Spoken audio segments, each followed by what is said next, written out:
For weeks now, Liberal MPs have been privately venting their frustrations with Justin Trudeau, telling each other and leaking to reporters that there needs to be a change in the leadership of the Liberal Party. But now a veteran MP from the East Coast is putting his name and his face to the call for change in an exclusive interview with Power and Politics. Sean Casey is the Liberal Member of Parliament for Charlottetown, Prince Edward Island, and he joins me now. Sean Casey, welcome to the show. Thank you. It's nice to be with you. I want to start with a very simple question. Do you think Justin Trudeau should stay on as Liberal leader? No, I don't. My job has always been to project the voice of the people I represent in Ottawa, to be Charlottetown's representative in Ottawa and not the reverse. And the message that I've been getting loud and clear and more strongly as time goes by is that it's time for him to go. And I agree. Did you come to that conclusion before you started hearing it at the doors? I mean, when you talk to people in your riding, what are your constituents saying to you? There's a general malaise. There's a level of tiredness. The number one issue at the doors in Prince Edward Island has for a long time been healthcare. That's been supplanted by concerns over leadership. And people have had enough. They've tuned him out. And they want him to go. I can't tell you the number of people that have said to me, Sean, I'm afraid of Poilievre. I want to vote for you, but I can't. So this is something I've heard from MPs that I've been speaking with over the last little while, and I'm sure you have read the reports and maybe even seen evidence of it yourself, of the efforts to try to force a leadership change at the top of your party. How widespread is the sentiment you've just expressed inside the Liberal caucus? I would say it's wider than what meets the eye, honestly. There are a lot of people who have concerns. There are many who have a myriad of reasons not to express them. But those that have come to the same conclusion as me seem to be becoming more emboldened with the passage of time.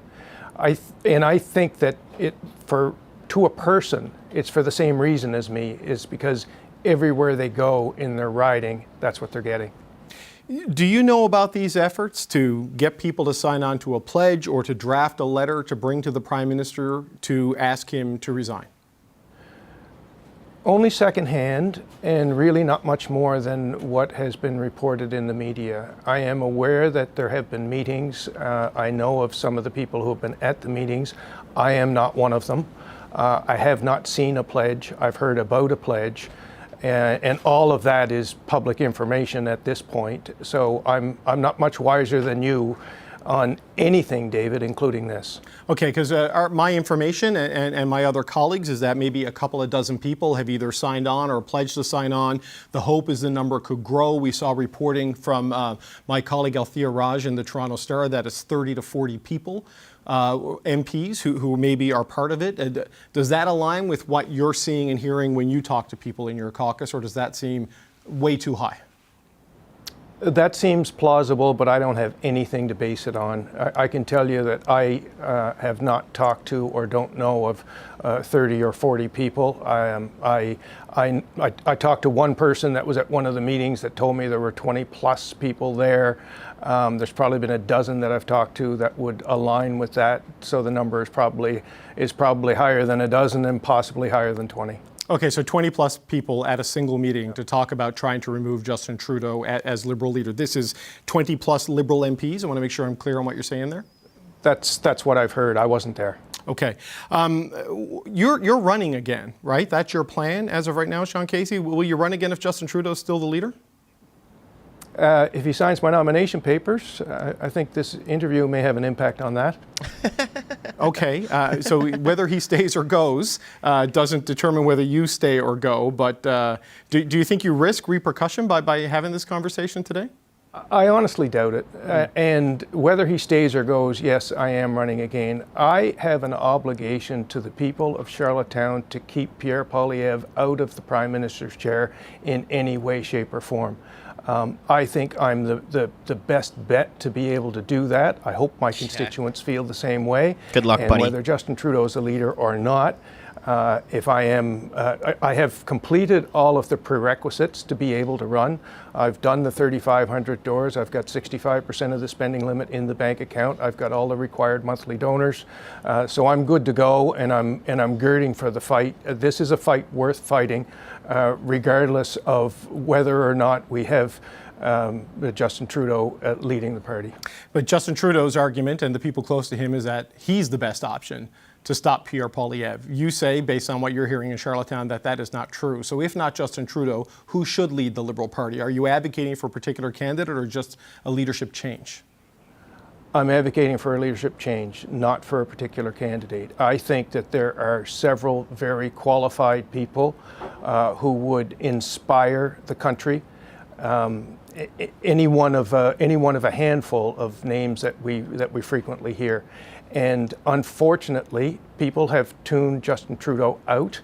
I think a robust leadership convention would spark a lot of interest, bring forward some new ideas, and have people looking at the Liberal Party all over again without the malaise or the tiredness factor that we see every day.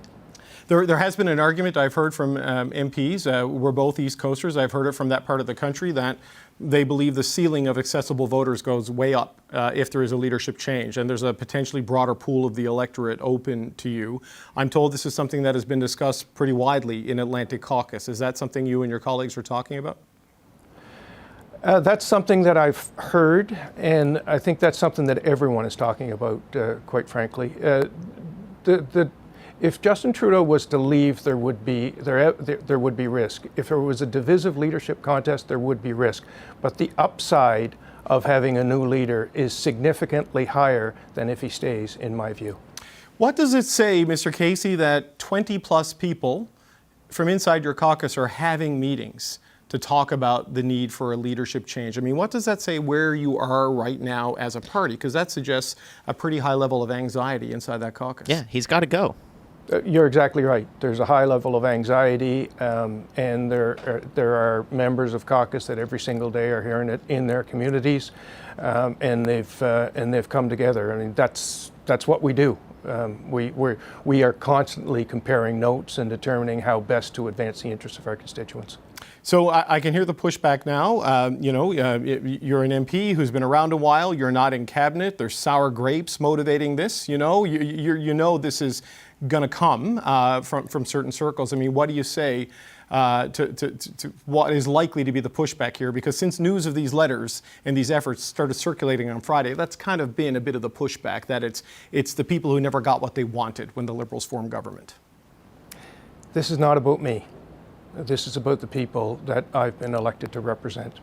And if people want to take shots at me, I guess that's kind of what I signed up for. But that's not the reason I'm here, and that's not the reason why I am doing my best to be the voice of Charlottetown in Ottawa.